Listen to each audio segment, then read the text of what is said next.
Sagittarius, welcome to your monthly horoscope for April 2024. My name is Adina. I'm an intuitive astrologer, and in this video, I will be going over all of the major energies, themes, and topics you will be navigating for the month of April. April is the biggest month of 2024 astrologically, so we do have a lot to cover. Now, don't forget to like, share, and subscribe if you align with my energy and enjoy my content. So let's get right into it. The first week of April, on the 1st, we have Mercury stationing retrograde.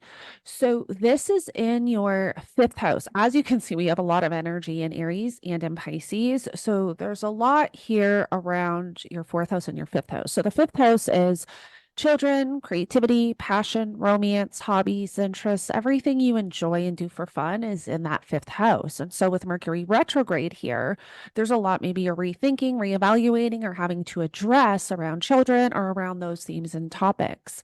Now, I did post a video on the Mercury retrograde, getting into the charts and all 12 rising signs, so you can check that out. On the 2nd, we have Venus forming a conjunction to Neptune. This is in your fourth house of home, family, property, and real estate. But Venus forming a conjunction to Neptune is really great for creativity, imagination, any artistic ventures, also romance, relationships. Sometimes it can be an energy of seeing things with rose-colored glasses or over-idealizing something, so we do want to watch for that. Now, on the 4th, we have the Sun forming a conjunction to the North Node, not Neptune. That is a typo. So the Sun's going to form a conjunction to the North Node, and this is before we have the solar eclipse in Aries. So whatever you're kind of moving through, whatever changes the eclipses and the nodes are bringing up for you in these areas of life, when you have the Sun form a conjunction to the North Node, you want to pay attention on this day because there could be, some big insight or understanding around this new direction or journey that you're taking in this area of life, maybe around children, maybe around romantic connections, maybe around creative pursuits. On the 5th, we will have Venus entering Aries. Venus is going to bring more attention, more focus to that fifth house. So, there's a lot going on, around children, creativity, again, those themes and topics, even, romance. Once we get to the second week of April, on the 8th, we have the new moon solar eclipse in Aries, and that new moon is going to be conjunct Chiron. Now, I will be posting a separate video going into the solar eclipse, also, going into all 12 rising signs. But this is like big energy, big activations around healing. We're all going through some type of healing journey at the moment with all these Chiron activations, especially in Aries, the healing of the self, because Aries represents the self. So it's almost like this solar eclipse is like triggering and activating something to move through, to heal from, and then start some type of new journey because it is a new moon. It is the North Node. And it is the solar eclipse that is working most intensely with that North Node. So, Chiron can rule insecurities, vulnerabilities, past trauma. So there might be a lot that you're currently moving through around that. But the thing is, and April's going to be a big month for developments around healing because of all of the Chiron activations. But there is, something new starting here. And I'll be posting a separate video on this solar eclipse, getting more into those energies. And then from the 9th to the 11th, we're going to have the Mars-Saturn conjunction. This is happening in your fourth house of home, family, property, real estate. And because Mars is ruling all of this Aries energy here, whatever was activated by the solar eclipse and whatever and Mercury retrograde, there's something really coming to a head here, something you're having to move through, address. Saturn wants us to become accountable and responsible in the certain areas of our life, wherever Saturn's transiting. And so if you're moving through something or having to address something around home, family, property, real estate, this is when it kind of comes to a head. This can be a sudden stop to something. So yeah, you want to be kind of cautious on this, this time period from the 9th to the 11th. And then on the 11th, we have the Mercury cazimi, which is when the sun and Mercury form a conjunction, and whatever you're moving through with this Mercury retrograde energy, this is where there can be, epiphany, sudden insight, clarity, maybe a better understanding with whatever you're moving through with this Mercury retrograde. And again, it's in the fifth house, so it could have to do with children, it could have to do with romantic connections, it could have to do with creative pursuits, or, your hobbies, your interests, whatever you're rethinking in this area of life. Then we get to the third week of April, and on the 15th, we have Mercury retrograde conjunct Chiron. So again, more Chiron activations. And with the Mercury retrograde, so I posted a forecast going into Mercury retrograde, all this energy. I pulled up charts, so make sure you check that out. But when Mercury forms a conjunction to Chiron, this is the second of 3 conjunctions. So something can be showing up around healing, insecurities, vulnerabilities, old wounds, old trauma that you're having to address here. Now, on the 17th, Venus is going to form a conjunction to the North Node.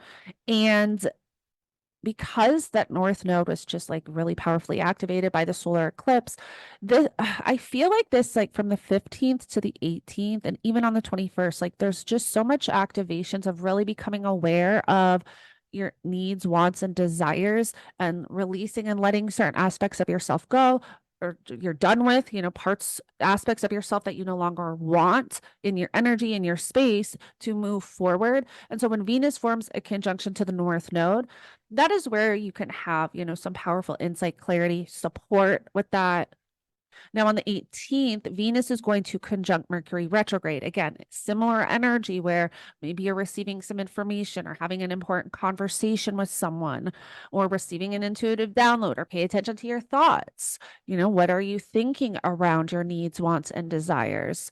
Then from the 17th to the 21st, we have the Jupiter-Uranus conjunction, and that conjunction is going to come exact on the 20th. This is in your 6th house of work, health, and daily routine, your nutrition habits. Also, if you own a business, employees are in the 6th house. But this Jupiter-Uranus conjunction is not just working with one area of our life. Jupiter also is your chart ruler. So this very much has to do with you, your character, your personality, your physical body, your perception of this reality. This is you forming a conjunction to Uranus. Like this could literally be like a big awakening for you of some kind, because Uranus is the great awakener. So let me know in the comments below how this shows up. I really want to hear all of your astrology stories to how these energies kind of manifest, because there's so much going on this month. But this could be, Jupiter is the planet of expansion, abundance, luck, opportunity, optimism, connecting to Uranus, the disruptor, the planet of chaos and shock. So it'll be interesting. There could be something around your health. But again, it's not like it's a negative energy, right? Like it's positive. Like Jupiter's bringing this benefic element to it. So it could be, something around your health, something around your daily routine or nutrition, or again, you. Jupiter is also the co-ruler of your 4th house of home, family, property, and real estate. And then Uranus, which is your 3rd house of the mind. That's why I feel like this is like really big awakening energy for you. There could be like a huge shift in mindset also too, because we have Pluto here. And that 3rd house, is your mind, your mindset, your thoughts, also how you communicate. And the 3rd house also rules neighbors, community, siblings, cousins, vehicles. So it can also have to do with those themes and topics. Then on the 19th, we have the sun entering Taurus. So the sun is going to enter your 6th house, bringing more focus to that area of life. On the 21st, we have Venus forming a conjunction to Chiron. Again, more of that energy around whatever you're healing and your needs, wants, and desires. Then we get to the 4th week of April, and on the 23rd, we have the full moon in Scorpio. So this is our first full moon in Scorpio that's not an eclipse for some time. This time last year when we had the full moon in Scorpio, it was an eclipse. Now this is in your 12th house of things and places that are hidden, like hospitals, asylums, retreat centers. This is also the house of escapism, self-sabotage, self-undoing, also spirituality, karma. But think back to 6 months prior and the intentions you set at the time of the new moon in Scorpio. that is when you can see these intentions come to fruition. And then I also noted here that Uranus is going to move to 22 degrees and form a conjunction again to Jupiter. I just put that to show, like, even on the 23rd, we're still in that Jupiter-Uranus conjunction energy. And then on the 25th, we have Mercury stationing direct right on top of the North Node. So Mercury entered pre-shadow on top of the North Node. So whatever you were moving through, rethinking, reevaluating in this area of life since March 18th, now is when there's big developments, understanding, clarity, insight around, whatever you were kind of rethinking and reevaluating in that area of life. Then on the 27th, 28th, we have the Mars-Neptune conjunction. And this is in your fourth house of home, family, property, and real estate.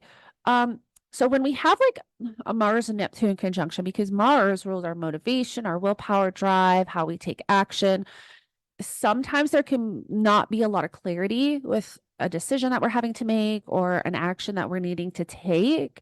There can also be a depletion in energy. So, if you're feeling off, that's why. And this can also too have to do with maybe something you're having to address around home and family. Then on the 29th, we have Venus entering Taurus. So bringing more energy to that sixth house of work, health, daily routine, nutrition habits. And then on the 30th, we have Mars entering Aries. So this is great because Mars is at home in Aries. So this is when we all kind of get our energy back, feel super motivated, go out wanting to go after what we want. But depending on your personal relationship with Mars really depends on how this energy shows up for you, meaning is Mars your most malefic planet or not? And so Mars transiting your fifth house could bring issues with children. It could bring issues or, kind of severing ties with certain, romantic connections or issues around your hobbies, your interests, things like that. Okay, Sagittarius, I hope this helps you navigate the energy for April. Thank you so much for joining me. Don't forget to put your astrology stories in the comments below. I would love to hear, and I will connect with you in the next one.